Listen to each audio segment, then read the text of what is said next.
From the country's county capital of Nairobi, glad that you're watching us on the county's television on the news tonight.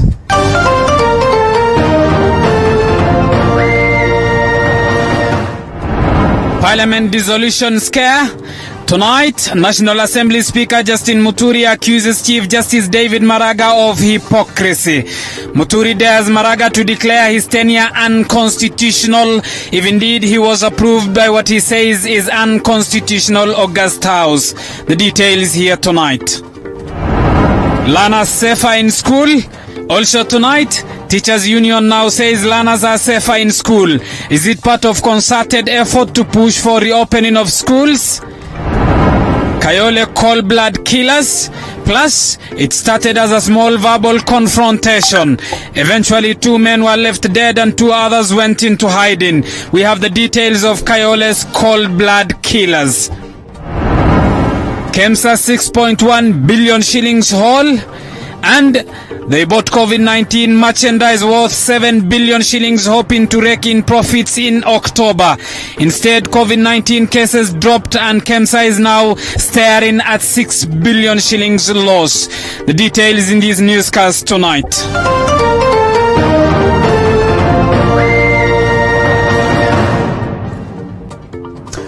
Good evening. Ann Wairimu is our sign language interpreter. TV47 News Tonight with me, Abu Bakar Abdullahi, begins right now. Tonight, police officers in Kayole, Nairobi have launched a manhunt for 2 men of Somali origin suspected of killing 2 other people at Nasra Estate in Kayole on Thursday last week. This as fresh details obtained at the scene of crime emerged, revealing events leading to the killing of the 23-year-old Dennis Nyabuto and 23-year-old Joseph Maingi. David Mudoka begins our broadcast tonight. Thursday, 17th September at 6:52 p.m. CCTV footage from this building shows this man in a blue t-shirt accompanied by his partner in a grey t-shirt. The 2 are seen trying to gain entry into a lift before 2 other men, among them a security guard, are seen engaging them in what seems like a conversation. The man in the blue t-shirt and his friend, both of Somali origin, appear to ditch their plans to board the lift as they opt for the stairs. Moments later, the security guard inside this Leona shopping mall, 23-year-old Dennis Nyabuto, is seen barricading the stairs in an attempt to block the 2 men from accessing other floors located in the upper side of this building. A confrontation ensues, and it takes the intervention of passers-by to calm the situation. Moments later, the 2 men who were allegedly forcing entry into the building are now seen exiting the building. TV47 can confirm that the 2 men who are forcing entry into the building are residents of Kayole who had often frequented a gym located atop this building. On this Thursday, however, the ownership had sent stern warnings that the gym was off bounds to the aforementioned, the reason why the security guard was vehemently denying them entry. His friend is 23-year-old Joseph Maingi, a car wash operator at a nearby car wash station.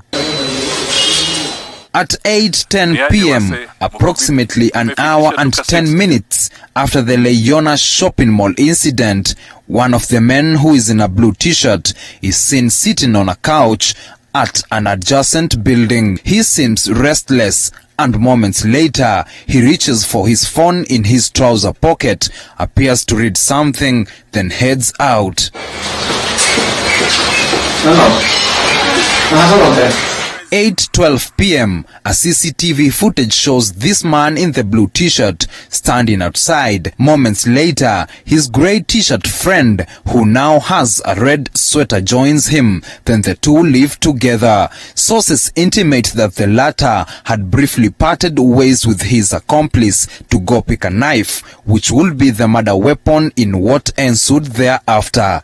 Eyewitnesses say the 2 suspects then went to confront the security guard and his friend for a second time, and that is where things went south. Daggers were drawn and the two, who sustained stomach, thigh and chest injuries, later died after they were taken to Metropolitan Hospital. One was announced dead on arrival, while the other succumbed to his injuries later on the same night. Huyu kijana alikuwa anafanya kazi ya security kwa hii nyumba ambayo inaonekana nyuma yetu. Na hawa vijana waliweza kuleta mgogoro kwa sababu imekuwa ni siku kadhaa na walikuwa nakatazwa kuingia huku juu kwa sababu ya muda wa kuruhusu watu kuingia huko ndani. The suspects are said to have fled the crime scene shortly after stabbing the victims. The police are yet to make any arrests 4 days later. However, Kayole OCPD Paul Wambugu has insisted that police in the area are pursuing crucial leads. Residents are still unable to come to terms with the two gruesome murders. Ni jambo la kutatanisha and it's very painful. So haki itendeke. David Muthoka, TV47, Nairobi. From Kayole to KEMSA, and KEMSA will incur a loss of up to 6.1 billion shillings from a bungled anti-COVID-19 PPEs procurement deal.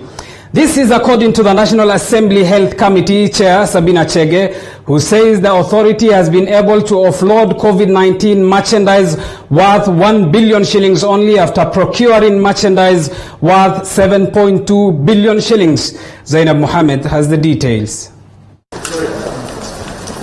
It has been weeks of probing the KEMSA scandal, and on Tuesday, the National Assembly Health Committee came face to face with a 6.1 billion shillings loss sitting still in a KEMSA warehouse. The irony is, the loss is on items that have been the most sought after nationally in the last 6 months, PPEs. The authority procured expensive masks en masse, but they couldn't sell them. We are going through a difficult moment to understand the reverse procurement that was done by KEMSA. And so the second category of items that were procured here, they were brought to the warehouses, they were negotiated, and they are not yet paid. And also we have a third category of items that have been received by KEMSA in these warehouses. They have not negotiated with the suppliers, and also they have not been paid. Earlier, KEMSA Director General had told the House Committee that the Medical Supplies Authority would incur a loss of 2.3 billion shillings. During the visit at the KEMSA warehouse, Health Committee Chair Sabina Chege dismissed the claims, saying the loss might just be way higher if the current market price of the merchandise are to be factored in. The 7.1 is a total amount spent by KEMSA with their own resources, not what was allocated by the ministry, where they projected that they would buy the items and sell. So they did procurement with their own resources. What they have been able to sell so far is items worth around 1 billion. That's why now the 6.1 billion is what is here and not sold. The committee further established that the authority, in readiness for a surge in COVID-19 infections in the month of October, procured tons of KN95 masks at 730 shillings, only for the masks to flood the market and the prices dipped to as low as 200 shillings each. So their target market, and they said it was a projection by the numbers that were projected by October that we are going to be at the peak. So they overprocured. And so the prices currently are low as 250 in the market. Then they're selling at 735. So who is going to buy? The committee is set to table its report before Parliament next week. Zainab Mohammed, TV47. Well, thank you, Zainab Mohammed, for reporting on the numbers that are now the losses that KEMSA is set to incur. You're watching TV47 News Tonight with me, Abu Bakr Abdullahi. Keep talking to us. The hashtag to use is TV47 News. Send us a message on 22047. Let's continue. The Parliamentary Service Commission, PSC, now says it will challenge Chief Justice David Maraga's advice to President Uhuru Kenyatta to dissolve Parliament. PSC, led by Speaker Justin Muturi, has termed Maraga's advice as ill-advised and illegal. Our Parliamentary Affairs reporter Elizabeth Mutuku has more. The Parliamentary Service Commission, through its chair, Speaker Justin Muturi, says it will file a case in court to seek legal interpretation over the matter. This comes a day after the Chief Justice David Maraga advised the President to dissolve Parliament for failure to enact the 2/3 gender rule, which has failed to see the light of the day for 4 times. Parliamentary Service Commission, in furtherance of its constitutional mandate, and on the request of the Speakers of the 2 Houses of Parliament, has resolved to engage Council to immediately proceed to the High Court, pursuant to Article 165, Clause 3 of the Constitution, to challenge the unlawful and unconstitutional action taken by the Right Honourable Chief Justice. Speaker Justin Muturi, however, says that members of Parliament will continue to receive their salaries. Wabunge wote watapokea mishahara yao. Na hakuna muda wowote katika katiba ambao umewekwa wa kumlazimisha rais kuchukua hatua ile ambayo jaji mkuu amemshauri achukue. Hakuna muda wowote. Ule muda ambao huko katika kipengele cha 259 unasema kwa kimombo reasonable period. Debate over Maraga's advice shaping the afternoon session's debate in both houses, with members bashing Chief Justice David Maraga over the matter. When we understand from the Honorable His Excellency the President and the Prime Minister that the BBI report is about to be released, that would be a good occasion to consider the depth of these matters.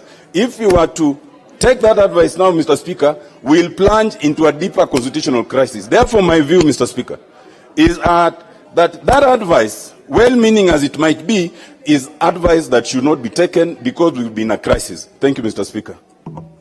I have been elected to this August House 3 times.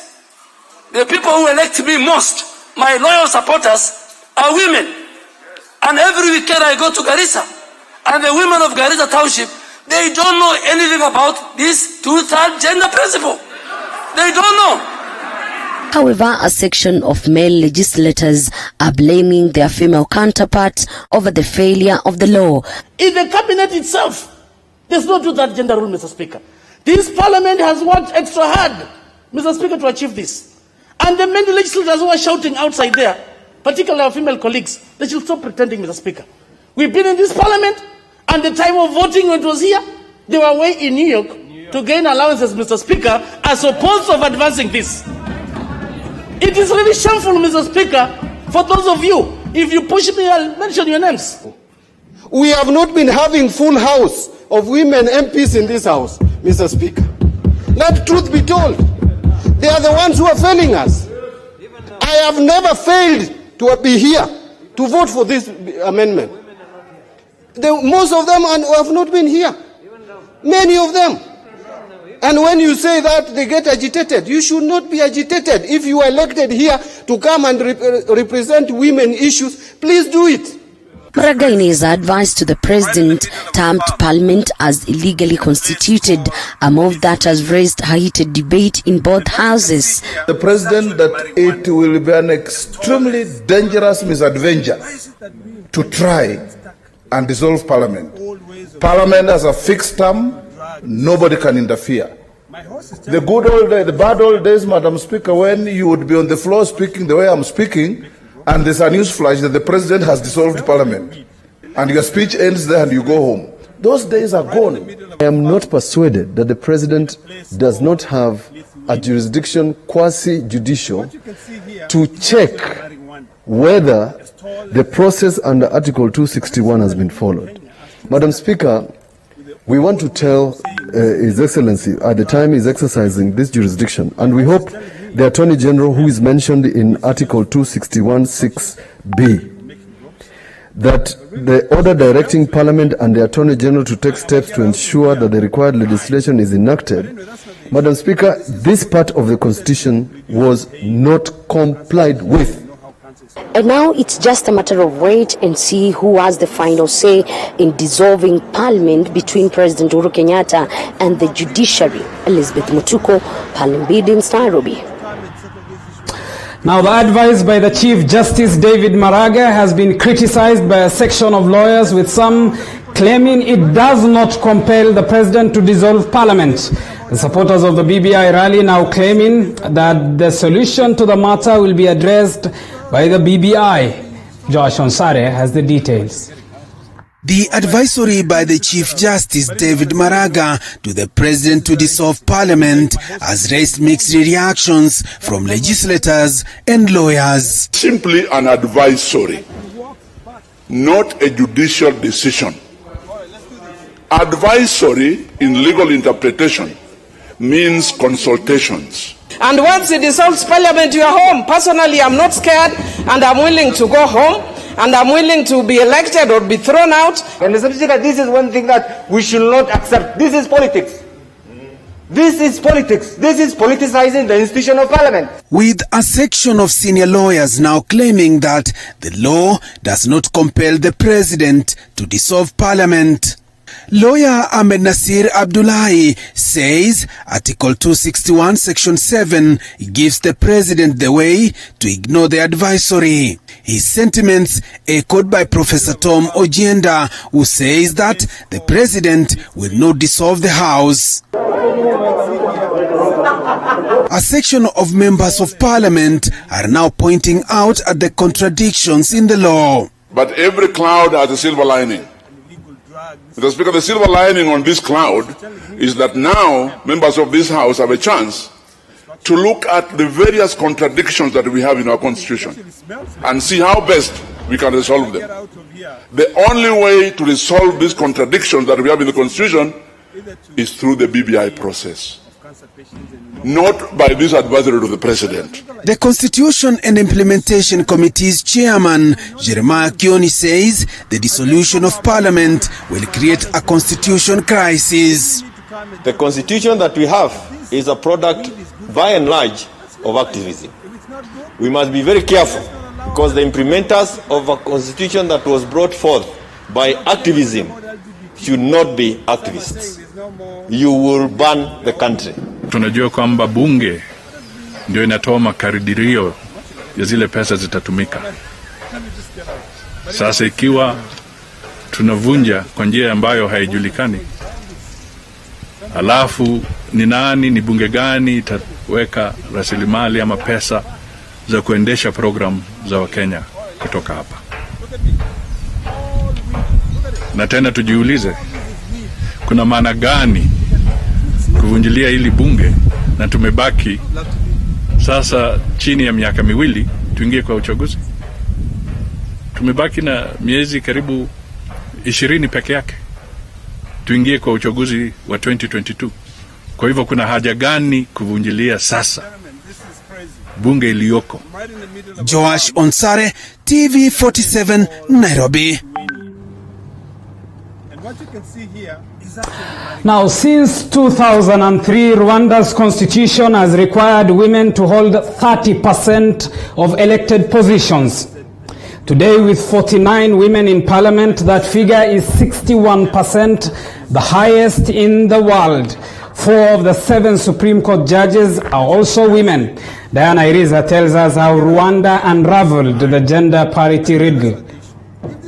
Rwanda has moved from a nation that treated women like property, whose chief function was to have children, to one that constitutionally mandates that at least 30% of government positions are occupied by women. We spoke to Frank Habineza, a member of the parliament, to give us a brief background on how women got involved in Rwandan leadership and politics. I think you heard about the Beijing conference, the famous Beijing conference where women were invited, I think for the starting of the women movement. So most of Rwandan women were in the civil society platform there.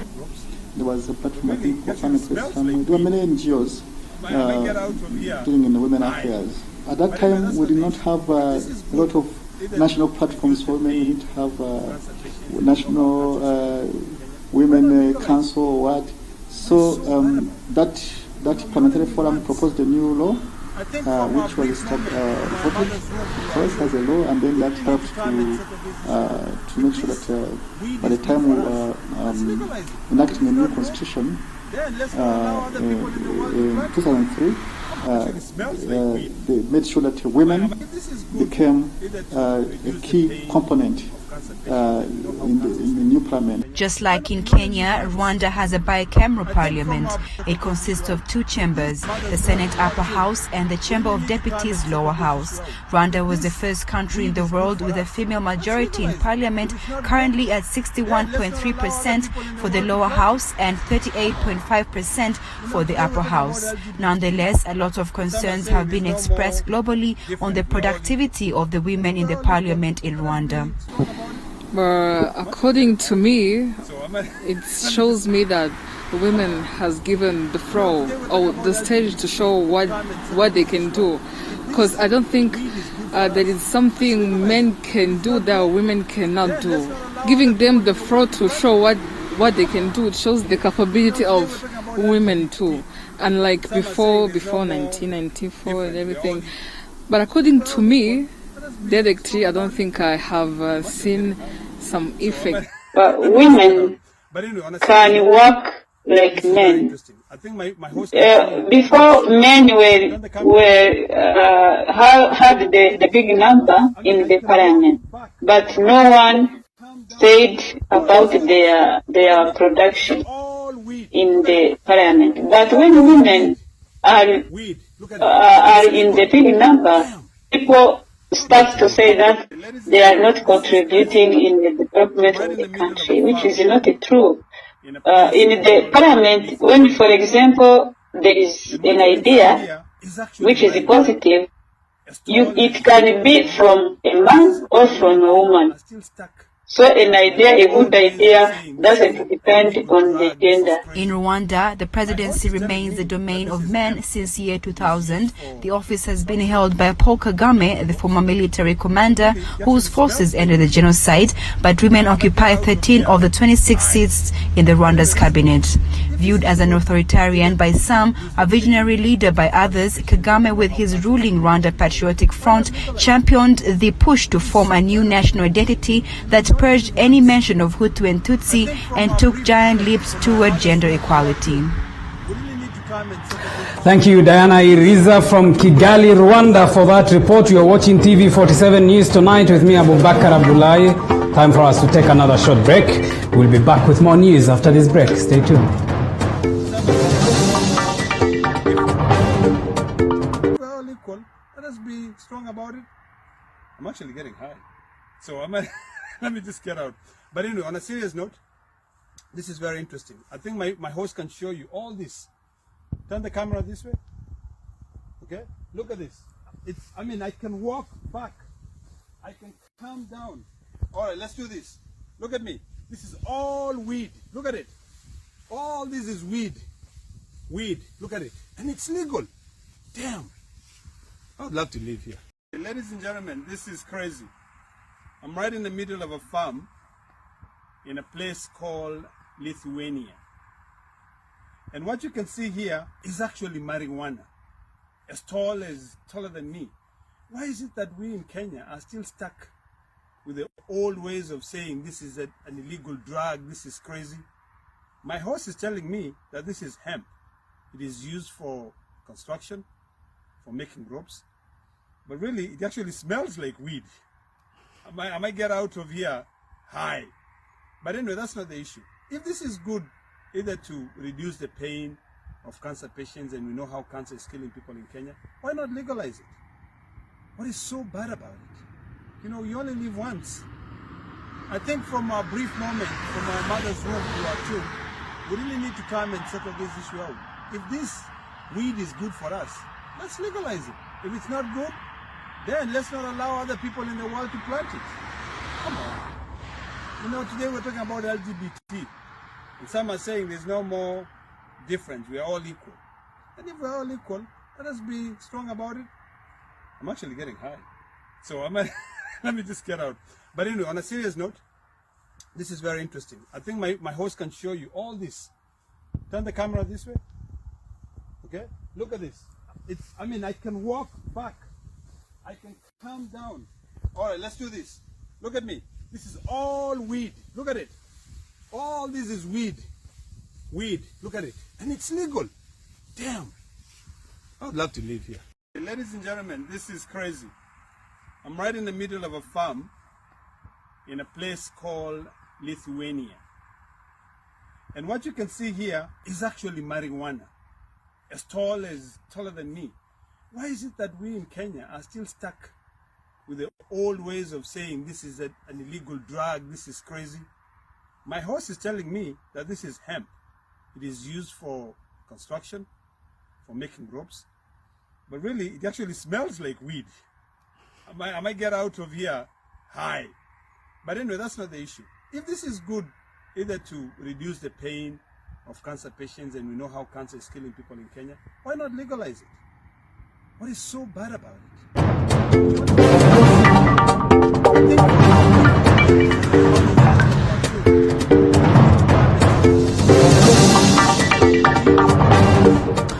Welcome back to TV47 News Tonight with me, Abu Bakr Abdullahi. Thank you for choosing the county's television. Now, the Kenya National Union of Teachers now says that pupils and students will be safer in school than at home. This is according to NAT Secretary General Wilson Sosion, a day after the Teachers Service Commission directed teachers to report to schools on Monday next week. Turn the camera this way. The Kenya National Union of Teachers Secretary General Wilson Sosion says that children will be safer in schools than they are at home. Children are safer in schools than at home. Even if we were ordered to report tomorrow, Wednesday, and children to come back on Thursday, that one we are ready. You can be very sure. As a key stakeholder, Sosion says teachers will give their all to ensure the safety of children when they are in school. We are urging our teachers, give to schools and to children what you have never given in your lives, because we are going to work in a completely different, strange environment, and we are receiving learners who have gone through various challenges back at home. And therefore, we need to get back to our basic foundations in education, basic foundations in education psychology, so that we can manage learners very well. It calls for a lot, and I urge government and TSC, give teachers the necessary support. They need peace to work. That is all we need. He further says that teachers will come up with strategies to ensure preventive measures are followed to the latter by pupils. You cannot tell a doctor how to treat a patient, and therefore you cannot tell a teacher how to take care of a child. Bring the child to school and go home and leave the child with us. Meanwhile, the Teachers Service Commission has directed teachers to work with the relevant stakeholders to ensure thorough cleaning of classrooms, offices, dormitories, and ensure all amenities are habitable for learners. Develop strategies designed to offer psychological support to learners and other stakeholders, as well as prepare materials for curriculum delivery, including timetables and lesson plans. Mwangi Maina, TV47, Nairobi. Elsewhere, the Ministry of Health has reviewed burial guidelines pertaining to COVID-19 pandemic. Health Chief Administrative Secretary Dr. Masi Mwangangi noted that these guidelines will be a relief to families planning for proper send-off of their loved ones. The review of burial protocols will come as a relief to grieving families who will be allowed to take the center stage in the burial ceremonies, with the Ministry of Health officials only being present to guide the process to ensure safety. The famous men in white who have previously conducted the hasty, strict burials, while the families, relatives and friends watch from a distance with limited participation, will no longer be there. However, a public health officer will be present to supervise the burial. The new protocol is about the number of people that will be burying that person to the Ministry of Health. So we are not releasing the body entirely to the families. It will be supervised burials, and there will be a public health officer still supervising that burial. What we are encouraging is that where the body is ready for storage, the public health officer in that facility or in that locality informs the public health officer where the body is going to be interred, so they are in communication and the body is then handed over. Government says the revised protocols have been recommended by World Health Organization that has established minimal transmission of the virus by bodies. However, 139 new cases have been recorded today, 198 recoveries, and 9 deaths, pushing the total deaths to 659. Lynette Gidua, TV47.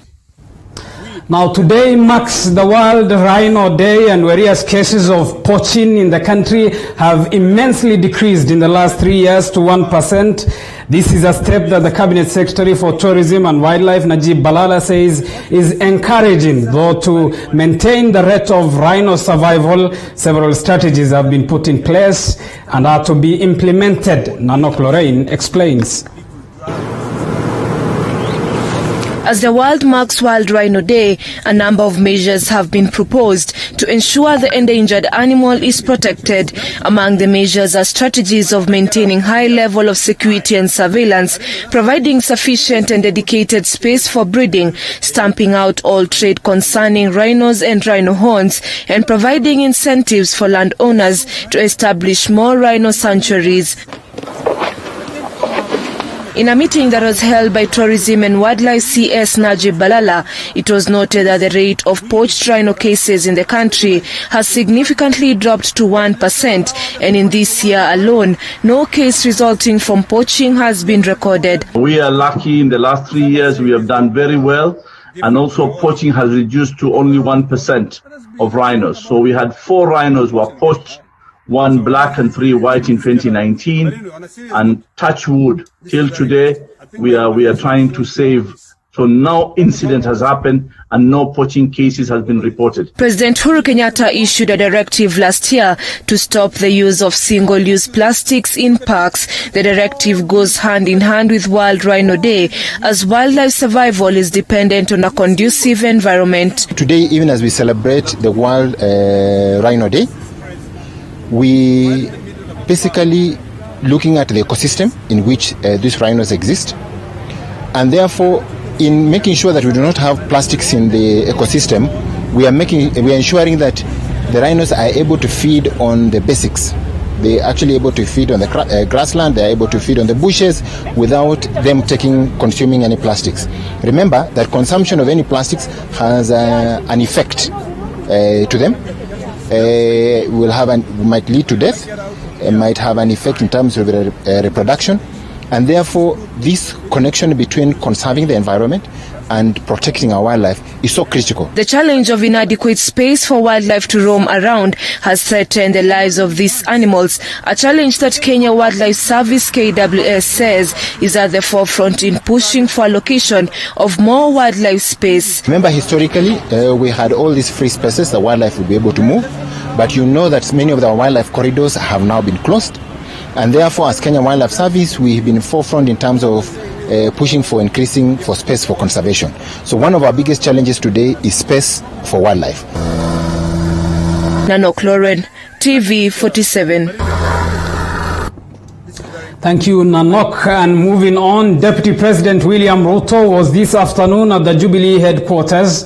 The DP arrived at the Pangani-based offices in the company of Lang'ata MP Nixon Korir. The impromptu visit was termed as one aimed at assessing the party's preparations for the by-elections slated for December.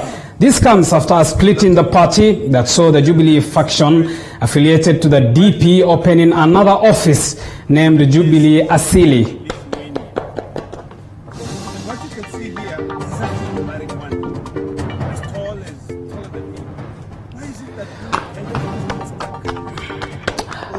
While away from Jubilee and politics, a man in Makuma village, Makara ward in Webuye East constituency has shocked the residents after he locked up his son in a house before setting it on fire. The miner suffered serious burns before he was rescued and rushed to Webuye County Hospital. Neighbors say the incident was sparked by a domestic feud, the assailant and his wife who fled to her parents' home. A move that agitated him, causing him to burn his own son. Sasa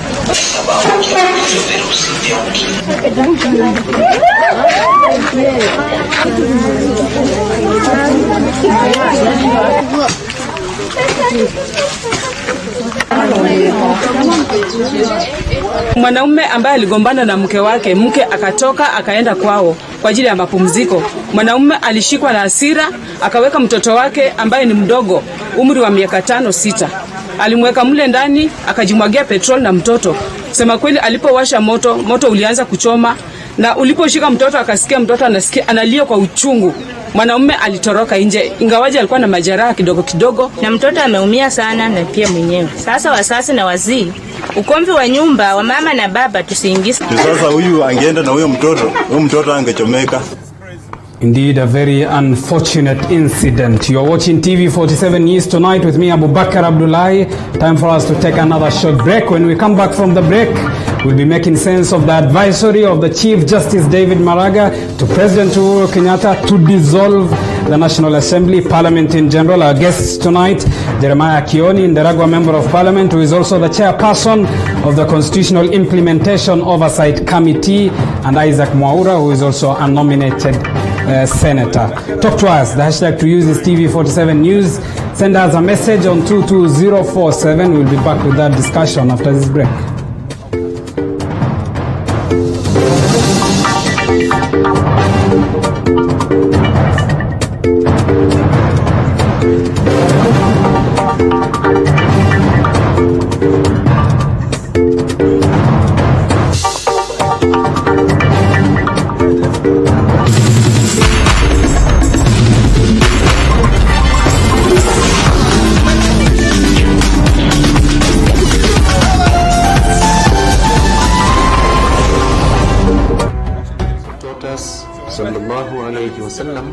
That we should keep cleanliness.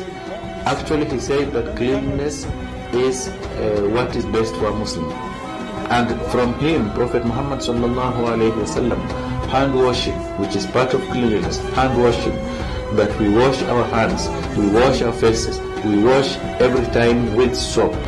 This is part of what the Prophet sallallahu alaihi wasallam taught us.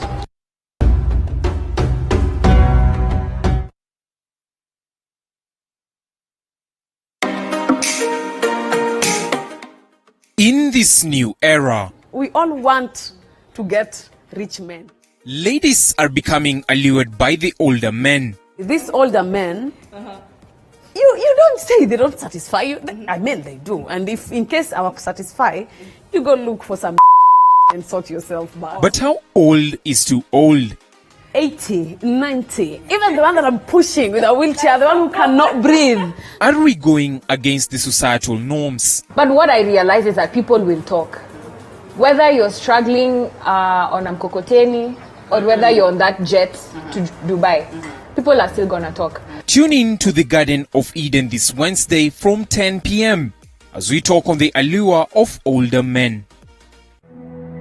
Over the years, Mount Kenya University has built an indomitable brand through provision of quality degree programs. And now, MKU has embraced technical and vocational education and training through Equip Africa Institute, which is accredited by TVET Authority to offer certificate and diploma programs in hospitality, travel and tourism management, business studies, education, computing and informatics, engineering and social sciences.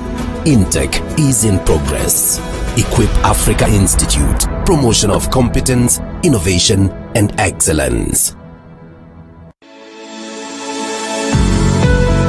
Job went through many troubles, but the Bible says that at the end of it, he was more blessed, he was stronger, and he was more wealthy than he had ever been. This is our prayer, this is our belief, that when this is all over, we will be stronger, we will be more blessed, we will be a greater nation than we ever been. God bless you and stay safe.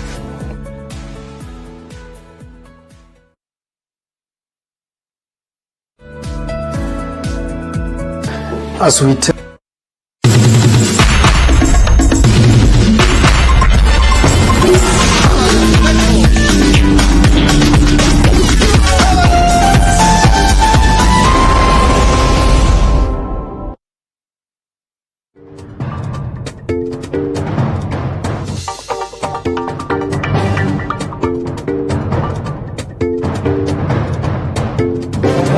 to TV47 News Tonight with me, Abu Bakr Abdullahi. Now let's get to that discussion that I preempted earlier on. And 4 years after former Attorney General Githu Muigai warned that Parliament could face possible dissolution over the failure to implement the two-third gender rule, Chief Justice David Maraga yesterday wrote to the President advising him to dissolve Parliament. That forms the basis of our discussion tonight. Our guests are Jeremiah Kioni, who is the chairperson of the Constitutional Implementation Oversight Committee and also Nderagwa lawmaker, and nominated Senator Isaac Mwaura. Good evening, gentlemen. Thank you for making time for us on TV47 tonight.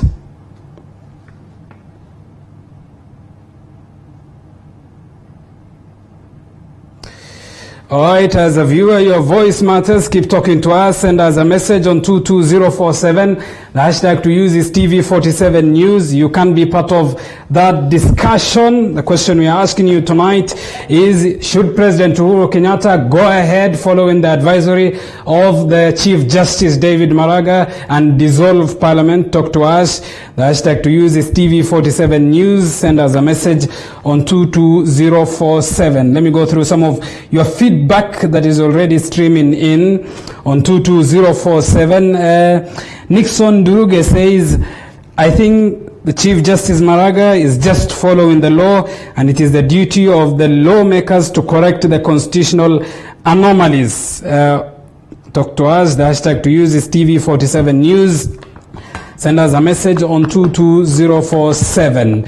Remember, the basis of our discussion tonight is based on the advisory of the Chief Justice David Maraga to President Uhuru Kenyatta in a lengthy advisory which he pointed fingers, some will say, to the Parliament for its failure to enact the two-third gender rule. Talk to us. Just a reminder that the hashtag is TV47 News. Jeremiah Kioni and Isaac Mwaura are guests tonight to join us. Good evening, Waheshimiwa, and thank you for making time for us once again. Nashukuru, asante. Thank you for having us too.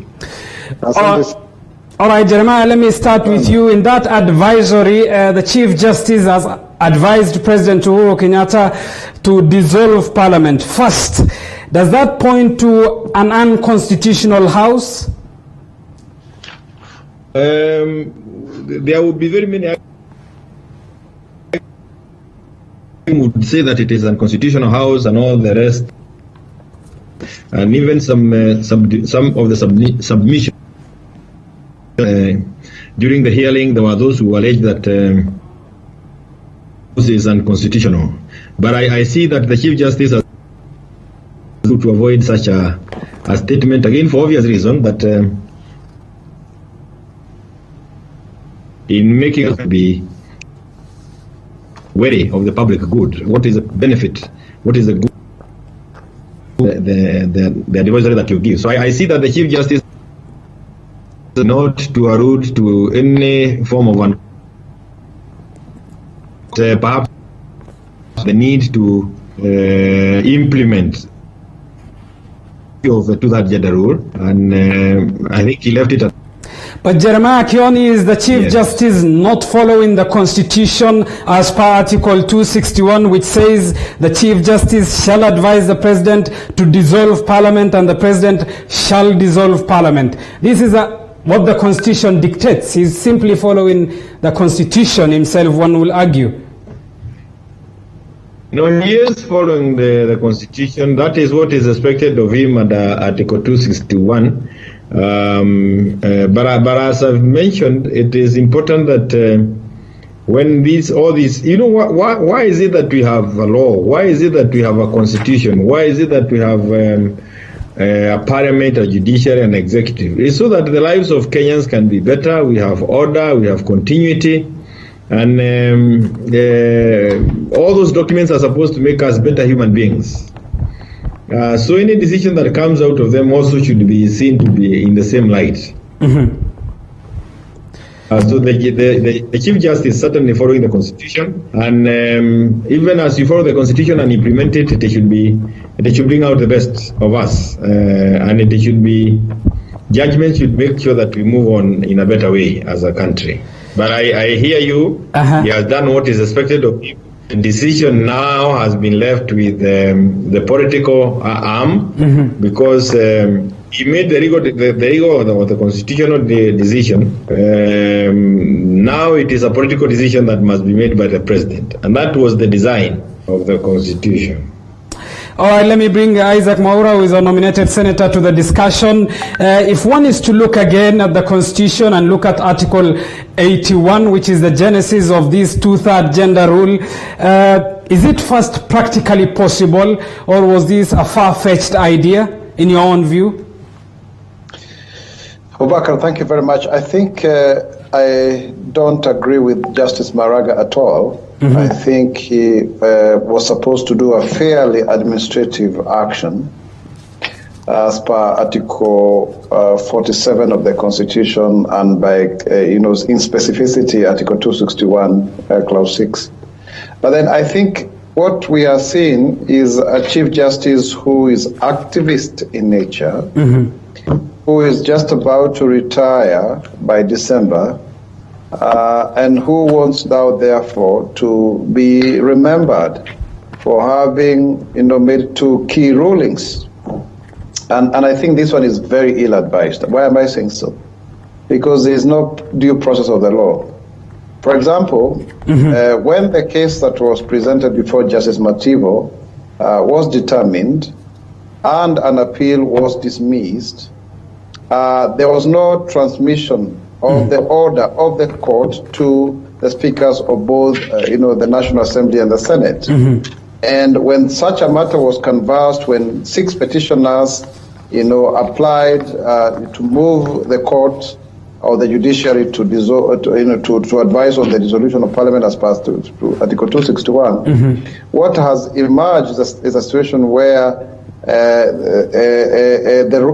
he ruled, or rather the court ruled, that because the orders were issued in the presence of the parties concerned, that was equal to serving the court order. I mean, what kind of jurisprudence is that? Does it mean the proceeding? You are faulting, Isaac, you are faulting the judiciary, and your fellow lawmakers today in the National Assembly have also faulted the Chief Justice. You raise of the term of activist. If then he is supposed to lead in the implementation of what the August House has passed as a law, there's no problem with him implementing. How does he become an activist? I think it's because you don't implement the law in isolation, Abubakar. You implement the law in totality, because if, for example, Parliament were to be dissolved for whatever reason, then does it lead to, for example, a by-election? It cannot be a by-election. It will be a new election. Then we'll be in the 13th Parliament. And that then would interfere with the meaning of a general election that is supposed to happen every Tuesday of the second Tuesday of every 5th year. You see? So it will alter so many things. And that's why then the term activist is there, because you must also remember, you have to be very, very careful, because what would happen when his advisory opinion is not honored as a matter of procedure? It then reduces the effect of the rule of law on one hand. And even if that were to be effected, it makes Parliament as a legislature captive of the whims of the executive insofar as its own existence is concerned. So, and you remember that there is no recourse for Article 261, because even if this Parliament were to be dissolved, then it doesn't necessarily mean that the one that will be constituted by dint of election you would accede to Article 81B. And by the way, not just Article 81B, but C, and also Article 100. And further to it, there's a way in which you need to be careful when you're making such judgments, because on one hand, you have also to remember that, one arm of government is interdependent of the other. All right. So if then you are to do that, then it would also affect the judiciary in terms of its own appropriation. It would affect even some of the things that we are doing with regards to the executive implementing of its own programs. You talk of the trickle. Isaac Maura, you talk of the trickle-down effect. We will come to that a little bit later in this discussion. But let me bring back Jeremiah to the discussion. Today, on the floor of the House, you said, and I quote, the Constitution that we have is by and large a product of activism, and we must be careful that the implementers of the Constitution should not be activists. End of quote. Are you suggesting then that the lead judge, the Chief Justice, David Maraga, is an activist, Jeremiah? I think the import of that statement is that we certainly are not just within Kenya, but across the world, we have judicial activism, and it's not a bad thing. It's not a bad thing to have judicial activism, but given that our constitution, and we all are aware, because many of those who are in parliament, even if they did not take part in fighting for the new constitution or enactment of the new constitution, while up and about, they can remember that we went through some very difficult times as a country. And we really needed the activists to continue the fire, to keep the fire burning. So we have a constitution that was brought forth through a lot of activism. And having said that, I think we can benefit from this constitution perhaps in a better way if we now have people who are readers as opposed to activists, even political leaders who are not just out for populism, because it requires some soberness. It requires some wisdom. It requires a lot of wisdom, not some wisdom. It requires a lot of wisdom in interpreting and implementing the various articles of the Constitution. And when you say that, I think you need to pay attention to what the Senator Maura was speaking about. How did we get here? Even as we say that the Chief Justice really did as is expected to do at Article 61, is how did we get here?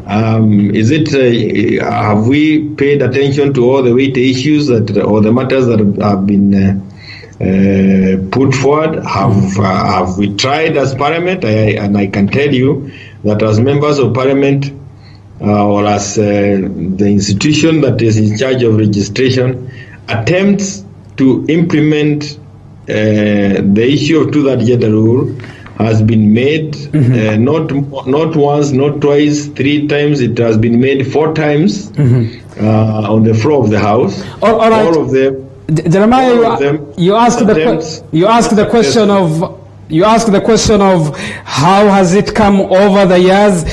This rule first appeared in the Constitution of Kenya Review Commission's draft of the Constitution. It remained in all the other drafts of the Constitution. And its failure is what now the Chief Justice has advised the President to base his argument in dissolving the Parliament is. Then, which begs again the question, is it an overly ambitious idea? In fact, what I was trying to say is that what has transpired, not before the Constitution that we have, but since 2010, 27th August to 2010. That's what I was saying, and you can actually see that Parliament has tried, and will continue trying. We have had those court battles, again, that have been pushed around by activists in Bunge, and there's nothing wrong with activism, only that if it goes beyond the limit, again, you may lose the intended benefits of the Constitution. But as the Senator was saying, in implementing or in interpreting the Constitution, we are supposed to make sure that we promote its purposes, values and principles, advance the rule of law.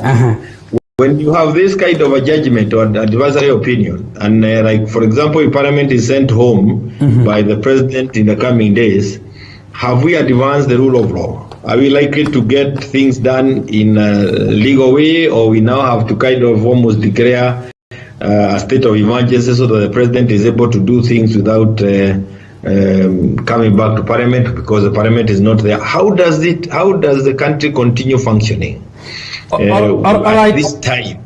All right, you can look at Article 259. It helps, in understanding what the Chief Justice and the High Court needed to pay attention. It actually, in fact, 259D, 1D is very crucial. It says contributes to go.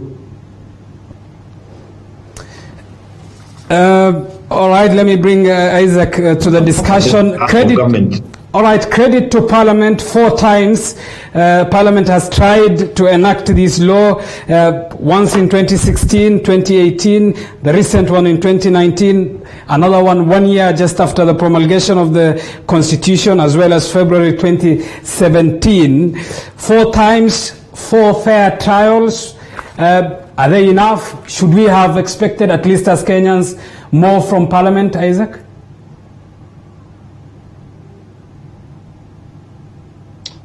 Yeah, current Parliament attempted, and Honorable Kioni has put it very well.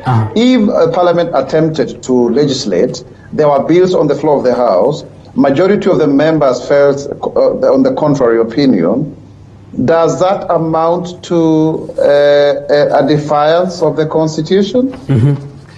And that's question number 1. Question number 2, really, let us not also do what you call selective application of the law. Because while, if you look at Article 81, A, it says that we have freedom to make choices and to determine our own political choices. Then B talks about the principle that not more than 2/3 of members in elected positions be of the same gender. And then C talks about fair representation of people with disabilities.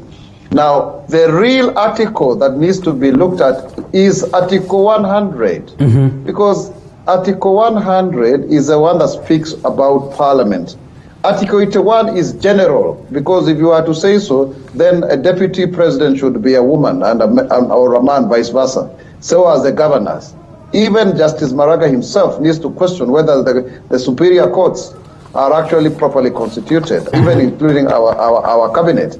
The question that we are asking is, why then do you selectively promote the representation of women alone, yet Article 100 speaks about persons with disabilities, the youth, ethnic communities, and marginalized communities? So you have 5 groups to take care of, but then you augment one, and then you actually, by dint of people being active in court, you then transmit an advisory to the President of the Republic of Kenya and tell him to dissolve Parliament. I think that is very, very skewed. Because in my opinion, even when I was to look at it procedurally, there is no compulsion as to occasion that Parliament should be the only arm of government or organ of administration that then should be looked into, and if then it is not compliant, it should be dissolved. I think that is Isaac, the Constitution is proverbially clear on it, isn't it? Article 261(7), if Parliament fails to enact laws in accordance with an order under Clause 6, B says the Chief Justice then shall advise the President to dissolve. It is Parliament that the Constitution points fingers in enacting these laws. Not at all, because currently as we speak, we have 2 bills in the Senate. One from the National Assembly, I think it came from Honorable Kioni's committee, if I'm not wrong, about the Special Interest Groups Bill. And that one is actually as to speak to Article 100. I find it a little bit woolly. Maybe we can take this opportunity to beef it up because it doesn't quite, give what we were expecting. I had actually come up with an amendment to provide for proper delineation of the 12 nomination slots in the National Assembly as to occasion 6 men and 6 women, and then 4 people with disabilities, 4 youth, and all of that. But that did not see the light of day because then it was part of the Security Laws Amendment that were caught up in the last shenanigans of the passions of the last Parliament. But having said that, there is also another law proposed by Farhia Senator and Mutula Kilonzo of the same. So the Parliament has not failed in instituting legislation that would occasion acceding to the provisions of the Constitution. So therefore, you cannot say we have failed to acquiesce in our responsibility. And further to that. All right. Is the question answered? Jeremiah Kioni, what is the way forward then in less than 30 seconds? I think that's the most useful question this evening. what is the way forward? We must think of how can we get ourselves out of the quagmire that we are in. One is, I think that I wouldn't think that the president would do I don't want to say the unwise thing, but I don't think it is a very wise decision to dissolve Parliament. We will all get into a crisis, and you are never certain of coming out of any crisis that you get yourself in. We may think that in being a crisis we may come out, but we could end up being in a worse scenario. So I wouldn't advise that Parliament be dissolved. Of course, secondary is that Parliament has gone to court to appeal that decision, because even as the Chief Justice was making that advisory opinion, before the High Court, there was still pending 2 appeals that were made by Parliament, and he failed to pay attention to that. So we have that issue of going back to court. The third thing that I would want to say is that as a committee in charge of implementation of the Constitution, again, in the coming days, perhaps from next week, would want to hear from any member of the public, including those within the judiciary, and we'll have those forums available for those who have ideas of how can we implement that to that gender role, because that is the work, and the knowledge of how we can implement it is not a monopoly of Parliament. It is something that any member of the public can come up with ideas. So our committee will open up space. We'll have opportunities where those who have ideas. We'll also even invite some of the experts, including Saba Kitonga, Abdikadir, and others, so they can come and tell us how else can we be able to resolve this issue, so that the notion that Parliament is unwilling to move this forward is completely dispensed with. And I can assure you that the leadership of the Speaker Muturi, this is an issue that we have really belabored with, and this far, I am certain that Bunga has done its bit, and really that advisory opinion is uncalled for. All right, one final question to the nominated senator. The National Assembly last year passed the Special Interest Group Bill 2019, which is awaiting concurrence of the Senate. Will this be a solution in one way? Yes, it will be a solution, but it needs to be panel beaten a lot, because it doesn't, you see the issue of promotion of representation in Parliament, does it equal to provision of specific seats? And especially because the seats, we did a very bad thing, Abubakar, by capping the number of parliamentary seats in the Constitution, such that even IEBC itself, it can only, delimit wards, not constituencies. That is certainly one of the things that needs to be addressed in the BBI. And also remember, we are talking about systems of elections. Are we talking about when we practice first past the post, and then we cure this through party lists? So it is mixed member proportional representation. If you are to do proportional representation, then you elect parties, and the basis of the strength of the totality of the votes each party gets, then you allocate the number of seats as provided for in the Constitution. That would have been easier, an easier route to actually have the gender parity rule implemented, and also are the other considerations like ethnicity and all of that. But if it is first past the post, you cannot force people to elect people who are previously disadvantaged as women, youth, and persons with disabilities. But there is a way in which you can administratively use the law to promote their representation other political parties. I have actually a bill on the party primaries that is just coming for first reading. It is very critical. How, for example, you facilitate, even in terms of resourcing candidates that to make it maybe in the party primaries as they go forward towards the general election. There is a way you can do it, but it's not very easy, because then that would require that you are conferring undue advantage of one candidate against another. So, but you cannot, for example, go and say that you constituency A elect women alone. I mean, nobody will allow you to do that, because it actually negates the provisions of Article 38 of the Constitution. All right, nominated Senator Isaac Mwaura, we'll have to end the discussion there. Isaac Mwaura is the nominated senator. Jeremiah Kioni is Nderagwa lawmaker, who is the chairperson as well of the Constitutional Implementation Oversight Committee.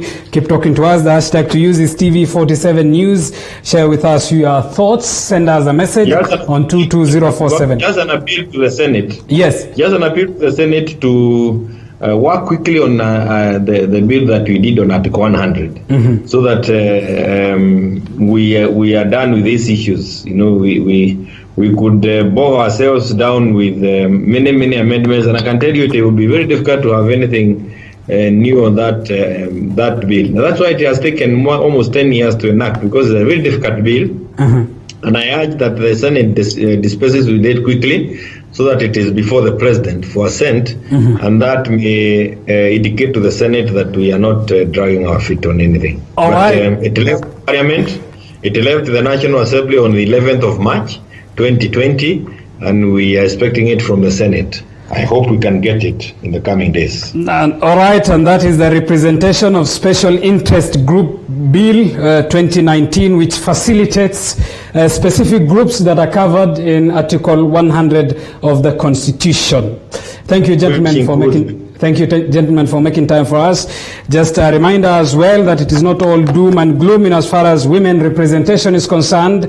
Currently, there are 172 women out of 883 elective positions in Kenya, which is up from 145 from the 2013, an increase in as far as representation is concerned. Keep talking to us, but let's get to the world of sports now.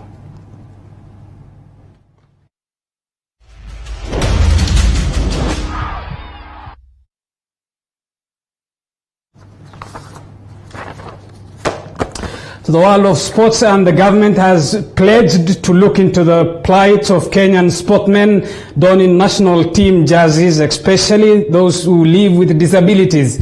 While making the promise, Deputy President William Ruto asked for forgiveness on behalf of the government for the predicament that has befallen the sportsmen in the past. Sportsmen and women from our disability category, ya kwamba mnapata changamoto kubwa, mumelala barabarani, mumelala kwenye airport. Wacha mimi nichukue nafasi hii kwa niaba ya serikali ya Kenya niombe msamaha. It is not right. It is not correct. And I want to promise it will not happen again. Haiwezi tena. Kwa sababu kama serikali ya Jubilee tumesema ya kwamba kila mwanaspoti wanaposhiriki katika michezo ya kimataifa, wakipata ushindi, kuna vile serikali ya Kenya itawashughulikia. Na tumesema for those who get gold, they will be paid 1 million shillings. For those who get silver, they will get 500,000. And those who get bronze, they will get 200,000. And a section of members of parliament have faulted the government for its recent ban on contact sport as a COVID-19 mitigation measure. The lawmakers, led by Mathare's Anthony Oluoch Maknyatima of Uriri and his Alego Usonga counterpart Sam Mathandi, want the government to allow the resumption of all sports. We note with a lot of emphasis that a majority of youths are employed through sports, especially football. They have been jobless for the last 6 months, a wasted career duration, particularly considering that sports depend on age. Anything short of getting them back on track is a waste we cannot afford. We therefore must expedite the relevant preparations so that we have football activities in place. As they think about schools and guidelines on how resumption can take place, let us also have guidelines and regulations and an immediate return to the people and the young people, including those of my constituency in Mathare, so that they can be able to go back to their leagues, promotion of their talent, and also to be able to... Well, just a reminder that currently there are 1,883 elective positions in Kenya, of which women occupy 172, an increase from 145 during the 2013 elections. That brings us to the end of tonight's edition of TV47 News Tonight, with me, Abubakar Abdullahi, on behalf of the entire team that made this production possible. Bye for now. Tonight of all nights. Enjoy the rest of our programs.